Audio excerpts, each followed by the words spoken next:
Hey guys, Mike Vayona here. I'm one of Ooni's brand ambassadors. Today I'm over here at Ooni HQ visiting from California, where I live and run Rose Hill Sourdough. Back home I have 2 Ooni Pros that I use to run pizza workshops and classes and to host pop-up pizzerias. I love pizza, and today I'm so excited to show you one of my favorites.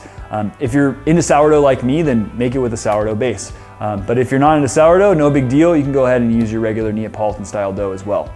This is a white pie. It's topped with garlic olive oil and pickled jalapeños, and then once it's cooked, I finish it with caramelized onion, a garlic cashew cream, lots of fresh cilantro, and a squeeze of lime.